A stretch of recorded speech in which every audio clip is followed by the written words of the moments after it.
Jason Statham's fist connected with the shopping cart so hard it launched 6 feet across the tile floor and slammed into a pyramid of canned tomatoes, sending them rolling in every direction.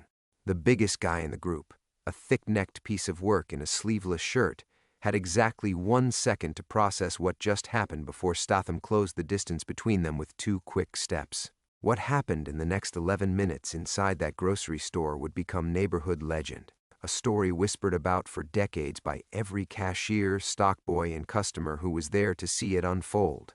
But let me back up just a little, because you need to understand how a Tuesday afternoon run for milk and bread turned into the kind of moment that ends up painted on the side of a building. Statham was in Los Angeles between projects. No entourage, no bodyguard, no publicist hovering 3 feet behind him. Just a guy in a gray t-shirt and jeans who needed groceries.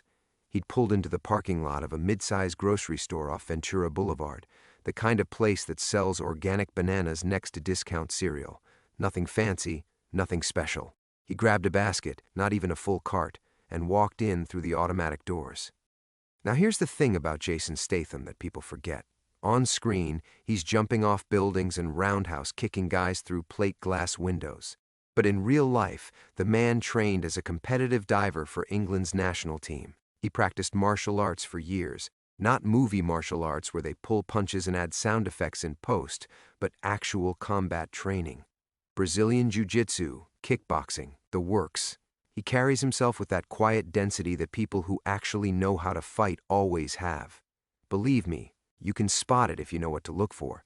The relaxed shoulders, the balanced stance even when he's just standing in line, the way his eyes move before his head does. So Statham walked into this grocery store, and within 30 seconds, he heard it. A woman's voice, tight and strained, the kind of voice that's trying not to cry in public. Then a man's voice, loud, mocking, the kind of volume that's designed to make everyone in earshot a witness to someone else's humiliation. Statham stopped walking. He was in the produce section, holding a bag of apples. He set them down. The scene was 3 aisles over, near the dairy section, and he could hear it clearly because the store wasn't packed. Maybe 15, 20 customers total. He moved toward the sound, and what he found when he turned the corner would have made most people turn right back around. A woman, mid-30s, dark hair pulled back in a messy ponytail, was standing with a grocery cart that had a toddler sitting in the fold-out seat. The kid was maybe 2 years old, clutching a stuffed rabbit, wide-eyed and silent in that way kids get when they sense danger before they can name it. The woman had her hand on the cart handle and she was trying to move, trying to leave, but her path was blocked. 3 guys, mid-20s, all of them. The one doing the talking was the biggest, the sleeveless shirt guy I mentioned, built thick through the chest and arms, the kind of build that comes from the gym and a lot of protein powder and absolutely no humility. He had a buddy on each side. One was lean with a buzz cut and a gold chain. The other was shorter, stocky, wearing a backwards cap, and he was filming the whole thing on his phone. Get this, filming it. Like it was content. "Come on, sweetheart," the big one was saying. "I'm just trying to be friendly. What, you too good to talk to me?" The woman's jaw was tight. "I said no thank you. Please let me by." See, that's the problem with women like you. Walking around with a kid, no ring on your finger, and you still think you can be picky. He said it loud enough for the whole section to hear. Statham's hand came off the shelf where he'd been resting it. His weight shifted to the balls of his feet. But he didn't charge in, not yet. He watched. He read the room. 2 other customers were nearby, an older man pretending to study yogurt labels and a woman with headphones who was speed-walking in the opposite direction. Nobody was stepping in. Nobody was going to. The woman tried to push her cart to the left. The buzz-cut guy sidestepped to block her. She tried the right. Backwards cap shifted to cut her off. They were penning her in, and they were enjoying it. The toddler made a small sound, not a cry, more of a whimper, and the woman put her hand on the child's leg, a reflex, a promise, a silent message that said, "I'm here, I've got you." That's when Statham walked into the aisle. He didn't announce himself. He didn't clear his throat or puff up his chest. He just walked forward, basket still in hand, and stopped about 8 feet from the group. Close enough to be present, far enough to give everyone a choice. "She asked you to move," Statham said. His voice was calm, level, that distinctive British rasp. The big guy turned. I swear this happened exactly like this. He looked at Statham, looked him up and down, and you could see the exact moment he decided this was just some random guy inserting himself into business that wasn't his. Because here's what nobody tells you about real-life encounters with famous people: most of the time, you don't recognize them. Not immediately. Not when they're wearing a plain shirt in a grocery store with no movie lighting and no soundtrack. Your brain doesn't compute it. "Mind your business, bro," the big one said. "This is my business now," Statham said, and set his basket down on the floor beside him. That was a signal. Not to the guys, but to himself. Hands free, weight centered, ready. The woman looked at Statham. Her eyes flicked with recognition, then disbelief, then something else entirely. The desperate hope of someone who's been waiting for anyone, literally anyone, to say something. Statham took 2 steps forward, cutting the distance to 6 feet. "Walk away. Take your mates with you. Go buy your energy drinks and leave this woman alone." Buzzcut laughed. It was a sharp, performative sound. "Or what, old man?" Now Statham is not old. The man is built with the kind of functional strength that guys half his age dream about. But in that moment, he didn't flex. He didn't posture. He just looked at Buzzcut with a kind of steady focus that made the laughter die in the guy's throat. "I'm not going to ask again," Statham said. The big one stepped forward. He was taller than Statham by about 2 inches, broader by maybe 20 pounds. He crossed his arms and tried to fill the space between them with his size. "You know what your problem is? You think you're a hero. Heroes get hurt." Statham's eyes moved from the big one to Buzzcut to backwards, Cap, and back. 3 targets. 3 threat levels. He was doing math that these guys couldn't even spell. "Last chance," Statham said. The big one uncrossed his arms and shoved Statham in the chest with both hands. Hard, the kind of shove that's supposed to send you stumbling backward. Statham didn't stumble. His feet absorbed it. His center of gravity barely shifted. And then he moved. What happened next took less than 4 seconds. But I'm going to slow it down for you because every single beat matters.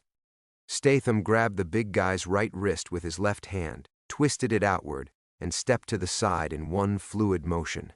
The big guy's own momentum carried him forward, off balance, and Statham used that momentum to redirect him straight into the grocery cart display at the end of the aisle. Not the woman's cart. The stack of empty carts near the end cap. The guy hit them with his hip and went down on one knee, carts scattering with a metallic crash that rang through the entire store. Buzzcut reacted fast, I'll give him that. He lunged at Statham from the right side, throwing a wild hook. Statham ducked it clean, came up inside the guy's guard, and delivered a short, precise palm strike to the center of his chest. Not a punch, a palm strike. The kind of controlled hit that says I could have done a lot worse. Buzzcut staggered backward, hit the dairy cooler, and sat down hard on the floor, gasping. Backwards, Cap dropped his phone. You could hear it clatter on the tile. He put both hands up immediately. "Yo, we're cool, we don't want any trouble." Statham looked at him. "Pick up your phone. Delete that video of her. Do it now." The kid scrambled for his phone, hands shaking, and started tapping at the screen. Statham watched his fingers move, watched the delete confirmation pop up, watched the kid turn the screen around to show the empty gallery. Meanwhile, the big guy was getting back up. His face had shifted from confidence to something uglier, embarrassment. And embarrassment in a man who relies on intimidation is a dangerous thing. He grabbed a glass jar of pasta sauce off the shelf and held it up. His knuckles went white around the neck of the jar. "You think you're tough? You think this is over?" The woman pulled her cart back, shielding her child, pressing herself against the far shelf. The toddler started crying, a thin, scared wail that cut through the store. And that sound, that kid crying, something shifted in the air. Every customer within earshot froze. The older man with the yogurt actually looked up for the first time. Statham didn't look at the jar. He looked at the man's eyes. He took 1 step forward instead of back. This is the thing. This is what separates people who've been in real confrontations from people who've just watched them on TV. When a weapon comes out, most people retreat. The trained response is to close distance, because distance gives the attacker time and range to use it. "Put it down," Statham said. Not loud, not angry, just final. "You don't know who I am," the big guy said, and you could hear his voice cracking at the edges, the bravado leaking out of it. Statham moved. 1 long step, his left hand came up and caught the guy's wrist before he could swing the jar, his right hand pressed flat against the guy's elbow, applying pressure to the joint. The jar slipped from the man's fingers. Statham caught it with his left hand before it hit the ground. He set it on the shelf without looking. Then he swept the guy's lead leg and took him to the floor, not violently, controlled.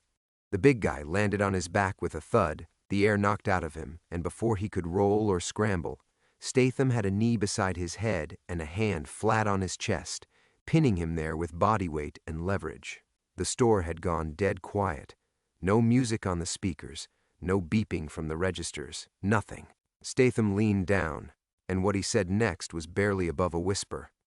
But I've talked to 3 people who were close enough to hear it, and they all told me the same thing. You're scared. I can see it. You've been scared your whole life, and you make noise so nobody notices, but I notice. The big guy's face changed. The mask came apart. His lower lip actually trembled, and for a half second, he looked like a kid caught in a lie. Something behind his eyes collapsed. Some internal scaffolding that had been holding up a lifetime of bluster just gave way. Trust me on this. That moment was the fight. Not the cart, not the palm strike, not the leg sweep. That was a man being seen for exactly what he was, and it broke something loose. Statham took his hand off the guy's chest and stood up. He stepped back. The big guy lay there for another 3 seconds, then slowly sat up, rubbing his elbow where the joint lock had been applied. Buzzcut was still sitting against the dairy cooler, breathing heavy.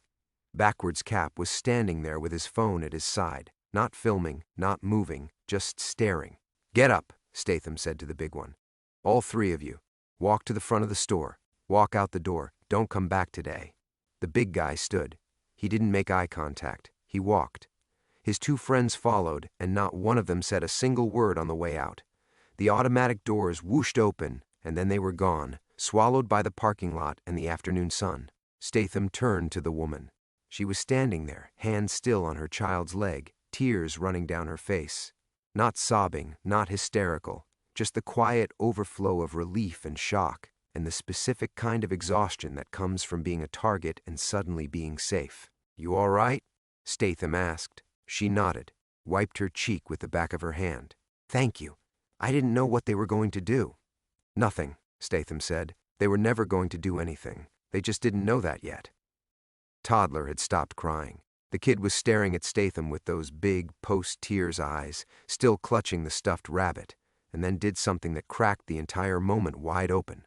The kid held out the rabbit towards Statham, offering it, the way kids do when they think someone needs comfort. Statham looked at that rabbit, and here's the part nobody expected. He reached out and gently squeezed the rabbit's paw, and his face softened in a way that had nothing to do with fighting or toughness or any of the things he's known for. For about 2 seconds, he was just a person standing in a grocery store, moved by a small child's instinct to share kindness. "Nice rabbit," he said. The kid pulled it back and hugged it tight, satisfied that the transaction was complete. Now by this point, people in the store were starting to move again. A stockboy came around the corner, looked at the scattered cans and displaced carts, and his jaw dropped. A cashier was on the phone, probably calling a manager or the police or both. The older man who'd been pretending to study yogurt walked up, and I'm not making this up. He looked at Statham and said, "I should have said something. I'm sorry." Statham looked at him. No judgment in his face. "Next time." That was it. 2 words. No lecture, no sermon, no inspirational speech about standing up for people. Just next time.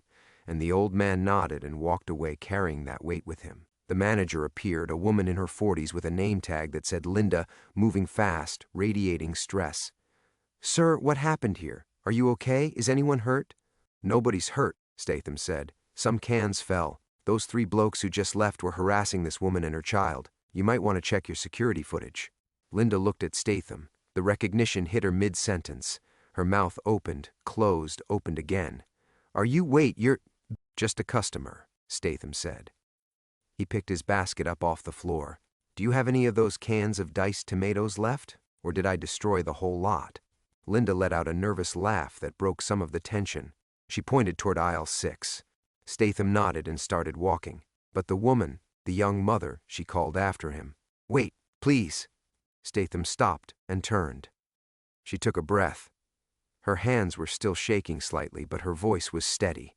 I come here every week, every single week, and those guys, they're always around, in the parking lot, near the entrance. They hassle people. They hassle me because I'm alone with my daughter and they think that makes me easy." She paused. "Nobody ever says anything. Nobody." Statham came back. He stood in front of her, and when he spoke, his voice was lower, the kind of volume you use when you want someone to really hear you. "Listen to me. You're not easy. You're not a target. You're a woman raising a child and buying groceries, and that takes more guts than anything those three will ever do in their lives." She bit her lip and nodded. "But here's what I need you to do," Statham continued. "Report them. Every time. Call the police, call the store, write it down. Dates, times, descriptions, make a record. Because when people like that don't face consequences, they escalate, and the next person they corner might not have someone walk around the corner." She nodded again, faster this time. "I will, I promise." "Good." He turned to go, and that should have been the end of it. Should have been. But the world doesn't run on scripts, even when you're a man who's made 100 movies. Because outside, in the parking lot, the three guys hadn't left. They were standing next to a black pickup truck, and the big one was pacing, gesturing wildly, doing that thing men do when their ego has been cracked open in public, and they're trying to reassemble it with anger and volume. Statham could see them through the front windows as he walked toward the register. He set his basket on the conveyor belt. Apples, bread, a carton of milk, a tin of tea, mundane things. The cashier, a young guy with glasses, scanned each item without looking up, then finally glanced at Statham and did a visible double-take. "Are you for real right now?" the cashier whispered. Statham pulled out his wallet. "What do I owe you?" $23.47. Statham paid cash, took his bag, and walked toward the exit. Now, this is where most people would have called an Uber and gone out the back.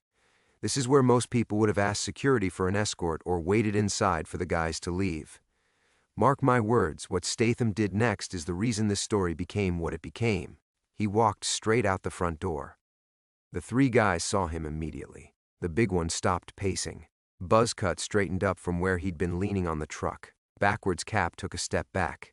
The dynamic from inside the store was still fresh. The hierarchy had been established on that tile floor, and every one of them remembered exactly how it felt. Statham kept walking, grocery bag in one hand, car keys in the other. His stride didn't change. Not faster, not slower. Same pace as a man walking through a park on a Sunday morning. The big one started moving toward him, not running. Walking with that stiff, testosterone-fueled march that broadcasts intention.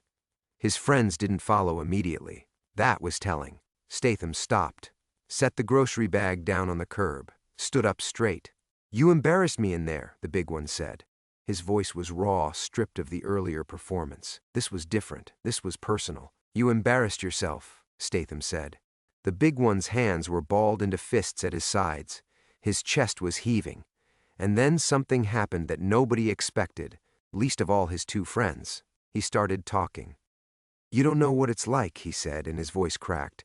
"My girl left, took my kid, judge gave her everything. I got nothing, man." His fists loosened, his shoulders dropped. "I just wanted someone to notice me, that's all.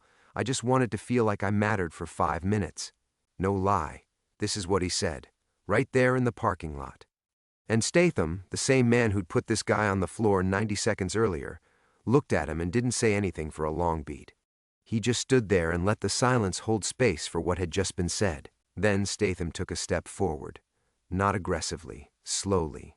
He closed the distance until he was within arm's reach of the big guy, and he did something that made Buzzcut's jaw literally fall open. He put his hand on the big guy's shoulder. "I hear you," Statham said. "But that woman in there? She's going through the same thing you are, alone, scared, trying to hold it together for her kid. You just made her day worse. You can't fix your pain by passing it to someone else. That math never works." The big guy's head dropped. He stared at the asphalt. "What's your name?" Statham asked. "Marcus." "Marcus, you want to matter? Go back inside. Find that woman. Apologize. Mean it. That's how you matter." Marcus looked up. His eyes were red. He didn't say anything. He turned around and walked back toward the store entrance. His two friends watched him go, frozen, confused, standing next to the truck with no leader and no plan. "You two," Statham said, turning to them. You can follow him and do the same thing, or you can get in that truck and drive away and wonder for the rest of your lives what would have happened if you'd done something decent for once. Buzzcut and Backwards Cap looked at each other. No words, just a look that carried the weight of a decision. Then Buzzcut pushed off the truck and followed Marcus inside. Backwards Cap hesitated. He looked at Statham.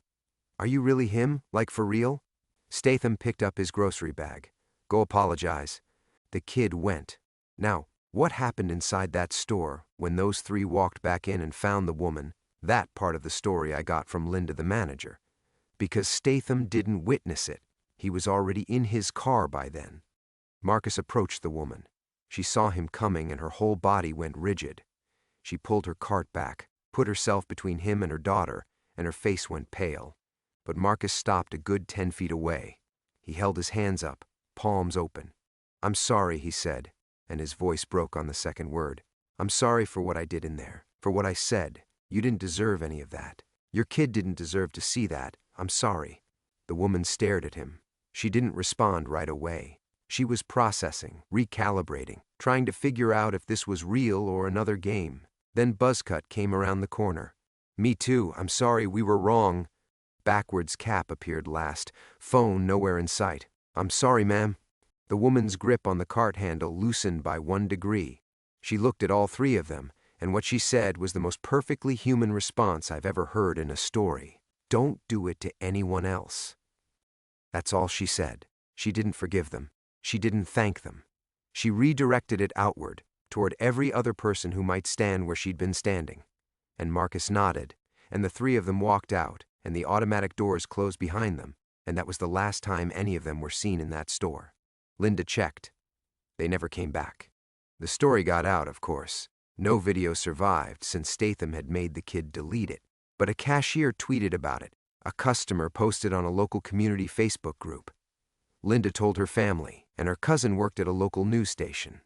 Within 48 hours, the internet had the broad strokes, and people were filling in details, some accurate, some wildly exaggerated.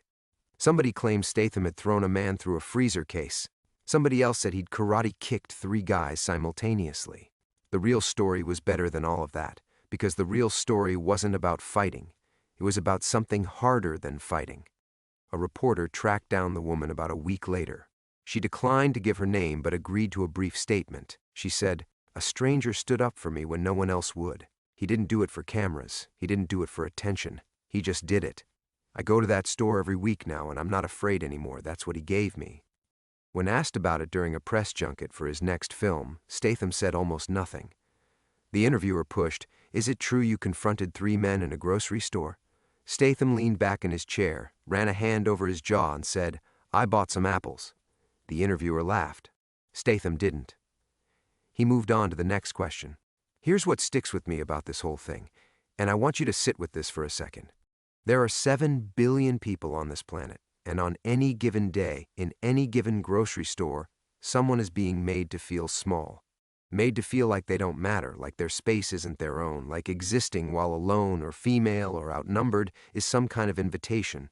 And almost every time, every single time, the people who witness it look at their shoes. They study the yogurt labels. They put in their headphones and walk the other way. I'm not blaming them. Fear is real. The bystander effect is documented science. It's human wiring. But what Statham did, and this is the part that matters more than any palm strike or leg sweep, was he demonstrated that it takes exactly one person to step into an aisle and say 4 words, "She asked you to move." One person to make the calculation that another human's safety outweighs your own comfort. One person to pick up their basket, set it down, and choose to be present. And the thing about Marcus, here's the final piece. The thing that elevates this from an action movie encounter to something that actually means something. Marcus was real. His pain was real. His loneliness and loss and desperate need to be seen, all of that was real. He'd channeled it into cruelty because nobody had ever shown him another outlet. Statham could have left him on the floor and walked away with the crowd cheering. Nobody would have blamed him, but he chose to see the person underneath the threat. He chose to offer a door instead of just a defeat. That's harder than fighting. Believe me, that is so much harder than fighting.